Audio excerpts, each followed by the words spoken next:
Hello everyone, welcome to APJ Abdul Kalam education centre. ক্লাসের thumbnail দেখে নিশ্চয়ই বুঝতে পেরে গেছো যে আমাদের সচরাচর ক্লাসের টপিক থেকে আজকের টপিকটা একটু ভিন্ন ধরনের হতে চলেছে। বেসিক্যালি তোমরা ক্লাস করে করে অনেক বোর হয়ে গেছো নিশ্চয়ই। তো আজকে আমরা আলোচনা করব আমাদের বর্তমানে যে জিওপলিটিক্যাল ক্রাইসিস চলছে, বেসিক্যালি জিওপলিটিক্যাল যে ইস্যুগুলো চলছে সেগুলো নিয়ে। তাদের মধ্যে একটা টপিক নিয়ে নিশ্চয়ই তোমরা যারা নিউজ ফলো করছো তারা বুঝতে পেরে গেছো যে আমাদের টপিকটা কি হতে চলেছে। আমরা জানি যে আমাদের 3rd জানুয়ারি, বেসিক্যালি এই 3rd জানুয়ারি 2026-এ যে ইউএসএ প্রেসিডেন্ট ডোনাল্ড ট্রাম্প তিনি কিন্তু ভেনেজুয়েলার উপর অ্যাটাক করেন এবং সেখানকার যে প্রেসিডেন্ট মাদুরো তাকে কিন্তু গ্রেফতার করে ইউএসএ তে ব্যাক নিয়ে যান। সো এই পুরো বিষয়টা কিন্তু আমরা আজকে আলোচনা করব। তা এই জিওপলিটিক্যাল সিনারিওটা বুঝতে গেলে আমাদেরকে বুঝতে হবে যে তার প্রিভিয়াস বেশ কিছু ইস্যু, বেশ কিছু ওয়ার্ল্ড ওয়ার্ডার, ইন্টারন্যাশনাল রিলেশনের বেশ কিছু ফেজেস আমাদেরকে বুঝতে হবে। তাহলে আমরা ইউএসএ যে রিয়েল ইন্টেনশনটা সেটা কি সেটা কিন্তু ইজিলি বুঝতে পারবো, ইজিলি রিলেট করতে পারবো।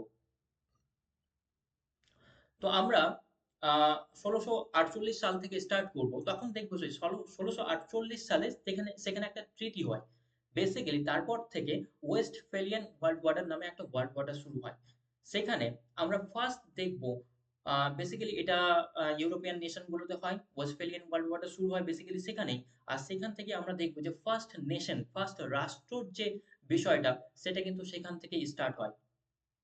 তার আগে কিন্তু কোনো রাষ্ট্র ছিল না। সব জায়গায় আমরা দেখব কি ছিল? মোনার্কি ছিল। অর্থাৎ রাজার শাসন ছিল। ঠিক আছে? তারপরেই ওয়েস্টফেলিয়ান ওয়ার্ল্ড অর্ডারের যে 1648 সাল থেকে আমরা দেখব যে বিভিন্ন জায়গায় রাষ্ট্র গঠন হয়। বেসিক্যালি ইউরোপিয়ান নেশন গুলো তখন এক এক করে রাষ্ট্রের স্বীকৃতি পায়। আর এই ওয়েস্টফেলিয়ান ওয়ার্ল্ড ওয়ার কতদিন পর্যন্ত চলে?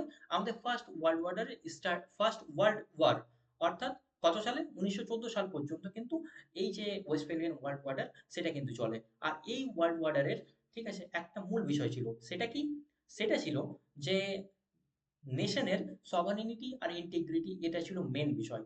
যে সমস্ত দেশ সভারেন এবং তার ইন্টিগ্রিটি, নিজের অর্থাৎ সভারেনিটি এবং ইন্টিগ্রিটি রক্ষা করার দায়িত্ব সবারই রয়েছে আর কি। বেসিক্যালি এটা ছিল ওয়েস্টফেলিয়ান ওয়ার্ল্ড অর্ডারের মূল বিষয়বস্তু। তারপরে আমরা দেখব যে 1914 থেকে 1918 সাল পর্যন্ত আমাদের ফার্স্ট ওয়ার্ল্ড ওয়ার চলে, প্রথম বিশ্বযুদ্ধ, তাই না? তারপরে 1914, বেসিক্যালি 1918 সাল থেকে আমাদের দ্বিতীয় বিশ্বযুদ্ধ পর্যন্ত, 1944 সাল পর্যন্ত, ঠিক আছে, একটা ইন্টার ওয়ার পিরিয়ড দেখবো আমরা। ঠিক আছে, এটাকে বেসিক্যালি বলা হয় নিউ ওয়ার্ল্ড অর্ডার। ঠিক আছে, নিউ ওয়ার্ল্ড অর্ডার। এখানে কি ধরনের আমরা রাষ্ট্রগুলো দেখবো? এখানে আমরা দেখবো মাল্টিপোলার ওয়ার্ল্ড। মাল্টিপোলার ওয়ার্ল্ড বলতে কি বোঝানো হয়? বেসিক্যালি মাল্টিপোলার ওয়ার্ল্ড বলতে বলা হয় যে এখানে কোনো নির্দিষ্ট পোল নেই, অর্থাৎ কোনো একটা দেশ একাই সুপার পাওয়ার না, বলতে বলতে পারো। ঠিক আছে, যেমন এই ওয়ার্ডারে আমরা কি দেখবো? কাকে আমরা বেসিক্যালি পাওয়ার দেখবো? কোন ধরনের স্টেটকে দেখবো? বেসিক্যালি ইউকে কে দেখবো। ঠিক আছে, ফ্রান্সকে দেখবো, জার্মানি দেখবো। ঠিক আছে, এই ধরনের স্টেটগুলো কিন্তু এই মুহূর্তে আমরা দেখতে পারবো। তারপরে যখন ওয়ার্ল্ড ওয়ার শেষ হয়ে যায় 1914 সালে, 1944 সালে, তারপর থেকে 1944 থেকে 1991 সাল পর্যন্ত একটা ওয়ার্ল্ড ওয়ার দেখবো আমরা। সেটা কি দেখবো? যে কোল্ড ওয়ার, তাই না? এই মুহূর্তে একটা কোল্ড ওয়ার চলে। কার কার মধ্যে? আমরা দেখেছি যে এক পক্ষে ছিল ইউএসএ এবং অপর পক্ষে ছিল কি? ইউএসএসআর, অর্থাৎ ইউনাইটেড সোভিয়েত সোশ্যালিস্ট রিপাবলিক, তাই না? এই দুটোর মধ্যে আইডিওলজিক্যাল লড়াই চলে। একদিকে ইউএসএ তথা আমরা ক্যাপিটালিস্ট ওয়ার্ল্ড দেখবো, এবং অপর দিকে ইউএসএসআর তথা আমরা কি বলবো সেটাকে? যে সোশ্যালিস্ট ওয়ার্ল্ড। ঠিক আছে, বেসিক্যালি এটা ছিল আইডিওলজিক্যাল লড়াই।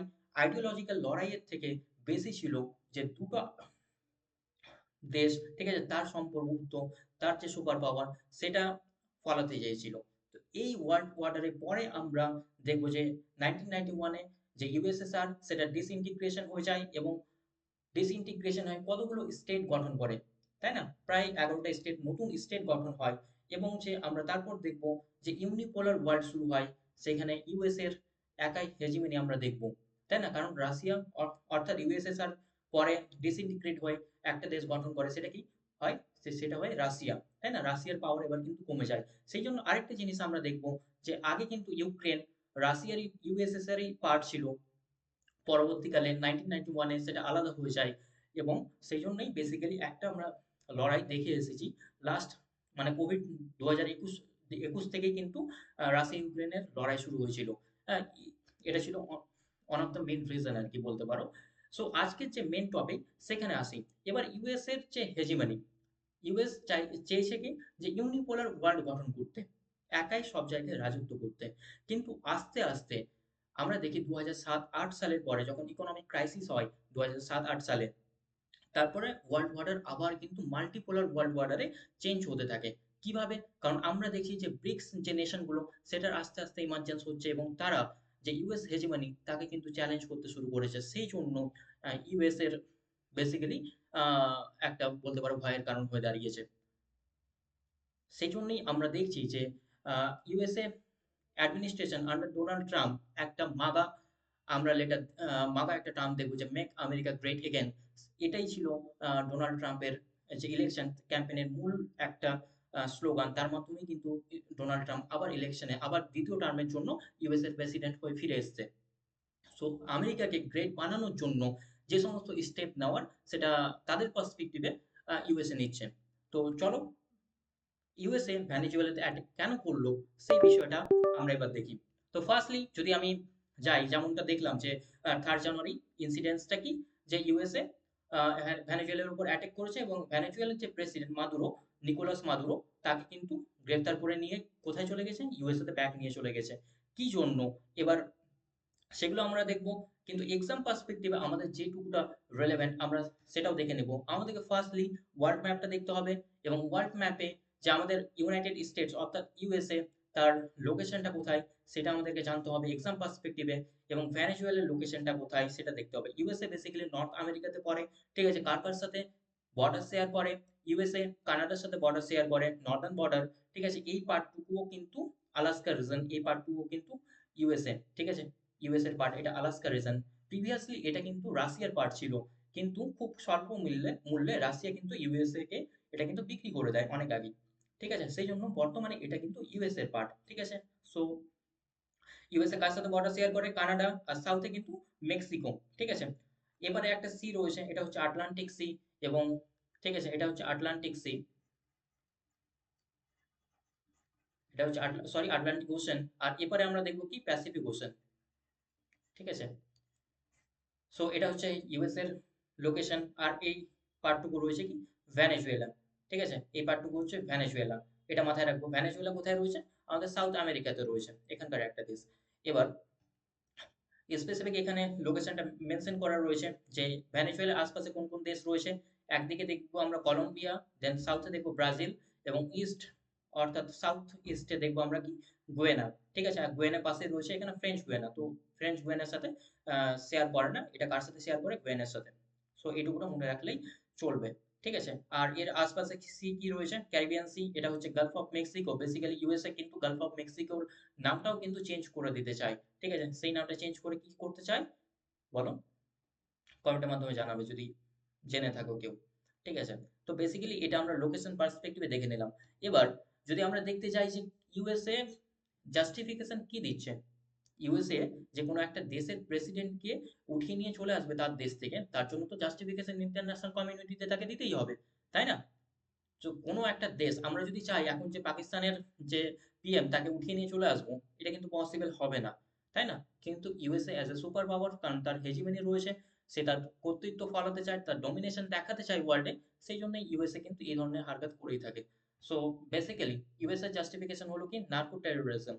নার্কো টেরোরিজম বেসিক্যালি কি, যে ইউএসএ এটা বলছে যে মাদুরো, যে ভেনেজুয়েলার এক্স প্রেসিডেন্ট বলতে পারো, তিনি নার্কো টেরোরিজমের সাথে যুক্ত, অর্থাৎ বিভিন্ন উপায় ইউএসএ তে তিনি কি করতেন? ড্রাগ সাপ্লাই করতেন, আর যার ফলে ইউএস এর যে ইউথ তারা কিন্তু প্রভাবিত হচ্ছে এটার ফলে, ঠিক আছে? এটা একটা রিজন বলেছে। দেন সিস্টেমেটিক কারাপশন, যে মাদুরো তিনি বিভিন্নভাবে কারাপশনে যুক্ত ছিলেন, আর তার ইলেকশনটাও তিনি কারাপশনের মাধ্যমে কিন্তু জয়ী হয়ে এসেছিলেন, ঠিক আছে? এটা এটা একটা রিজন। দেন হস্টাইল অ্যালায়েন্সেস, এটা হচ্ছে one of the main reason, one of the main reason, not not the main reason, ঠিক আছে? হস্টাইল অ্যালায়েন্সেস বলতে কি, আমরা দেখলাম যে কোল্ড ওয়ারের সময় যে একদিকে এক পক্ষে কি ছিল? ইউএসএ ছিল, অপর পক্ষে কি ছিল? ইউএসএসআর বা রাশিয়াও তোমরা বলতে পারো আপাতত।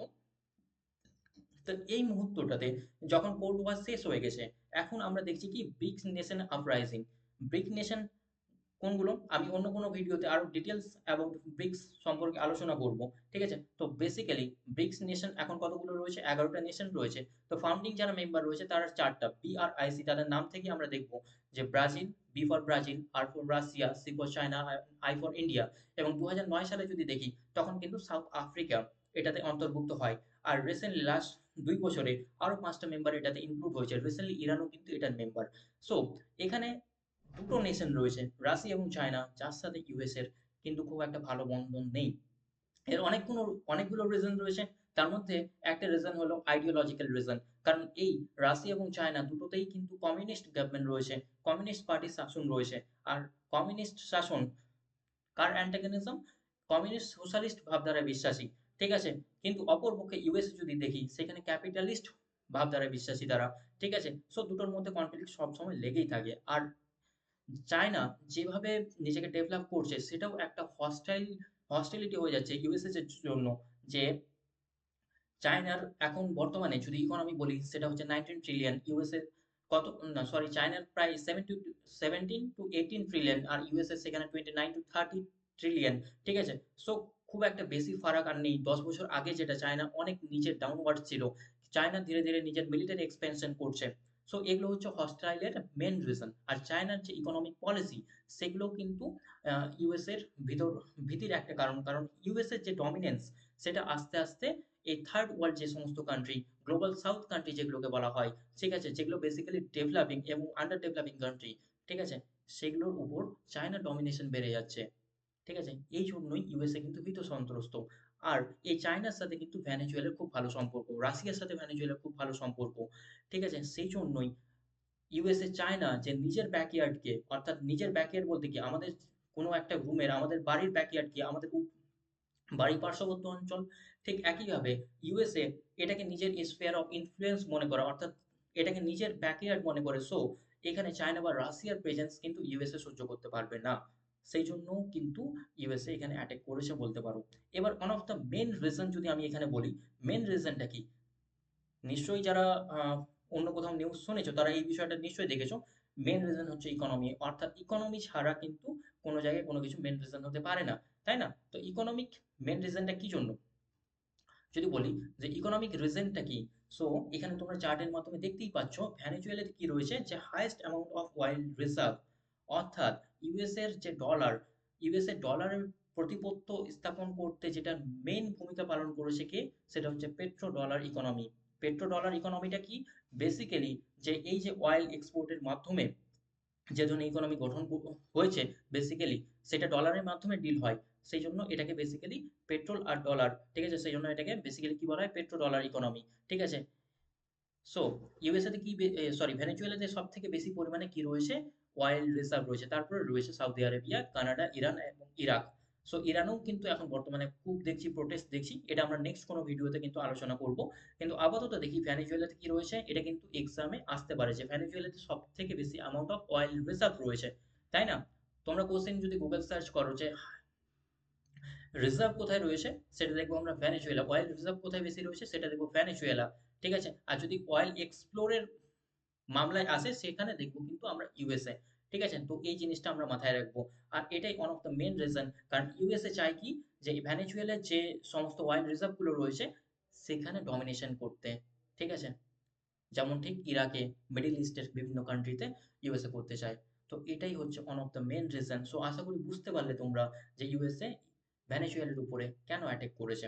আমরা এর পাশাপাশি আরেকটা জিনিস দেখবো। এর পাশাপাশি আমরা জিওপলিটিক্যাল চেস বোর্ড, এটা তো অলরেডি বললাম চায়না, রাশিয়া, ইরান সম্পর্কে।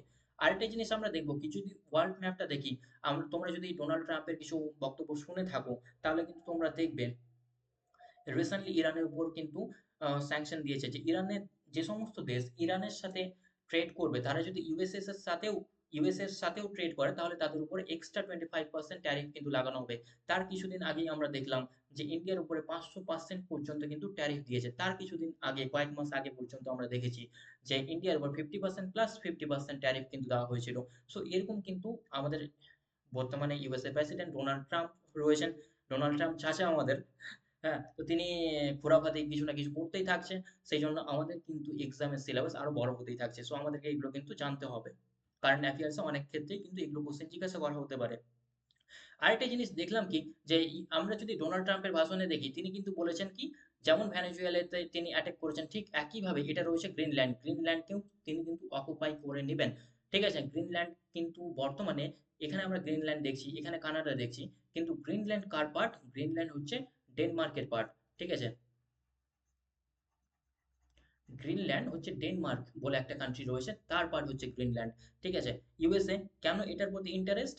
কারণ আমরা দেখছি এটা কোথায় লোকেশনটা, এটা আমার দেখতে হবে। ঠিক আছে, যে কোনো জিনিসেই, ঠিক আছে, ইন্টারন্যাশনাল পলিটিক্সে আমরা দুটো জিনিস দেখব যখনই এই ধরনের ইস্যু হবে, তো সেখানে সেই দেশে কি ধরনের রিসোর্স রয়েছে এবং তার লোকেশনটা কি রয়েছে।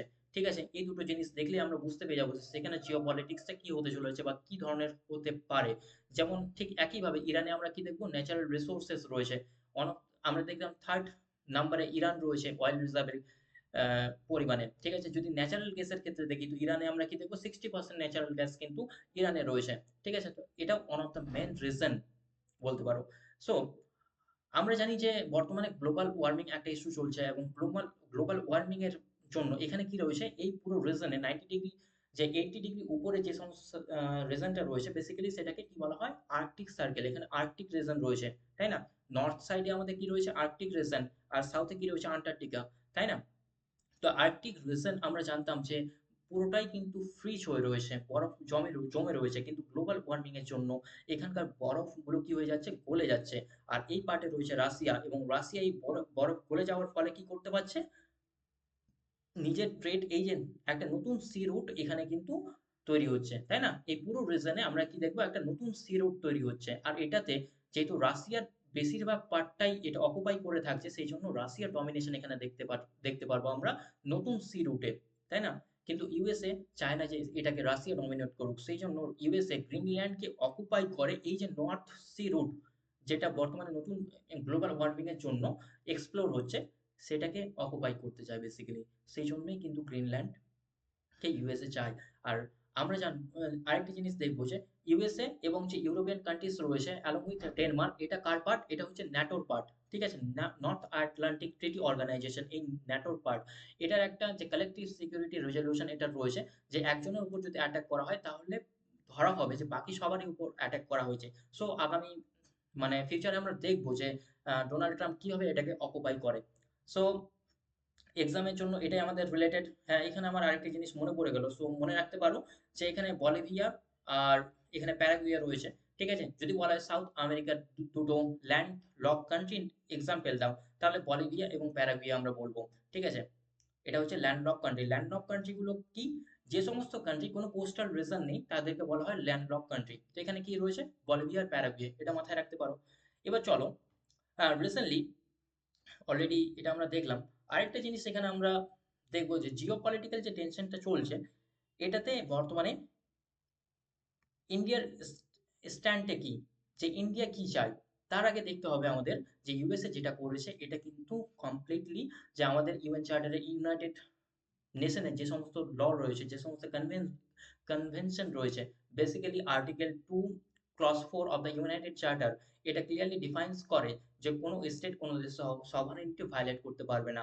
Article 1 of the united charter same define করে যে কোনো দেশ কোনো স্টেটের যে সভারেনিটি ইন্টিগ্রিটি, সেটা আহ, বিনা কারণে, অন্য কোনো কারণে কিন্তু ভায়োলেট করতে পারবে না। এটার জন্য কি দরকার, যে ইউএন রেজলিউশন দরকার, সিকিউরিটি কাউন্সিলের পারমিশন দরকার, কিন্তু এটা ইউএসএ পুরোপুরি ডিনাই করেছে। সেই জন্য এটা কিন্তু ইন্টারন্যাশনাল ল এর ভায়োলেশন হয়েছে।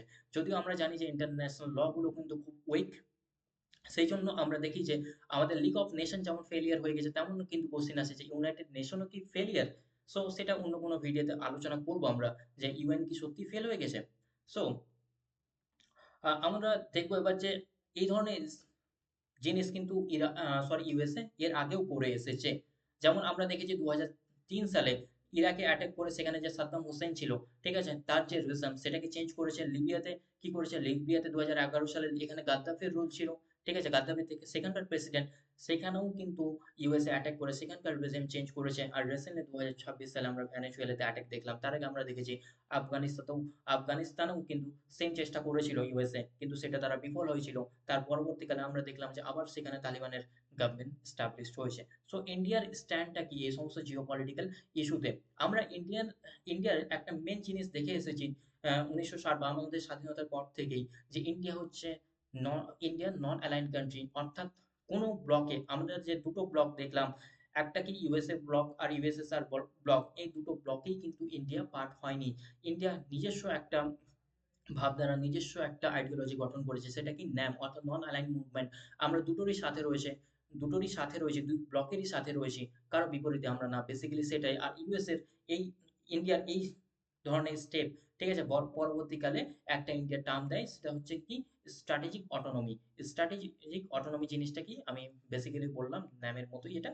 তো ডিটেলস আপাতত বলছি না, কারণ অত ডিটেলস তোমরা বুঝতে পারবে না। তো ব্যালেন্সিং অ্যাক্ট কি? বেসিক্যালি সেটাই, যে ব্যালেন্সিং অ্যাক্ট, আমরা কাউকে ক্রিটিসাইজ করছি না। ইন্ডিয়া যদি অফিসিয়ালও কোনো কন্ডেমনেশন এটা সম্পর্কে আসেনি, কিন্তু ইন্ডিয়া এটা বলেছে যে আমরা ভেনেজুয়েলার যে সমস্ত মানুষের রাইটস রয়েছে, সেই রাইটসে আমরা চাই যে সেখানকার মানুষের যে সমস্ত রাইটস রয়েছে তারা যাতে সেই রাইটটা পায়। কিন্তু এটাকে আমরা ভাবে কন্ডেমনেশন কিন্তু করিনি। ইউএস এর যে সমস্ত যে অ্যাক্টটা করেছে, ঠিক একইভাবে আ রাশিয়া যেভাবে ইউক্রেনের উপর অ্যাটাক করে, তখনও কিন্তু আমরা দেখেছি যে G20 সামিট ২০২৩ সালে ইন্ডিয়াতে হয়। তখনও কিন্তু আমরা রাশিয়াকে ক্রিটিসাইজ করিনি এই বিষয়ে।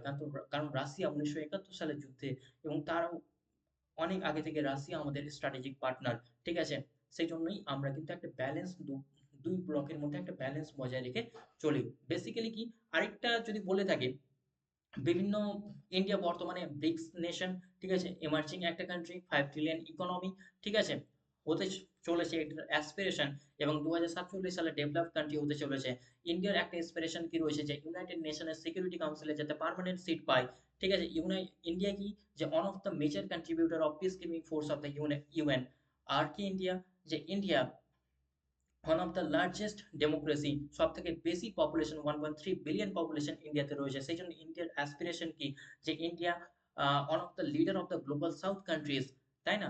সেই জন্য সমস্ত বিশেষজ্ঞদের মতে ইন্ডিয়ার উচিত এই ধরনের গ্লোবাল সিনারিওতে নির্দিষ্ট একটা পার্সপেক্টিভ তুলে ধরা, নির্দিষ্ট পয়েন্ট তুলে ধরা, যদি কোনো কান্ট্রিজের রাইটস ভায়োলেশন হয় সেটাকে কন্ডেম করা। ঠিক আছে? সো এটাই। আরেকটা জিনিস লাস্ট কিছুদিন আগেই আমরা দেখলাম যে আমরা যে ভেনেজুয়েলার যে লিডার অফ অপোজিশন, তেনার নাম কি, ম্যাচাদো, ঠিক আছে? ম্যাচাদো, এটা তোমরা মনে রাখতে পারো।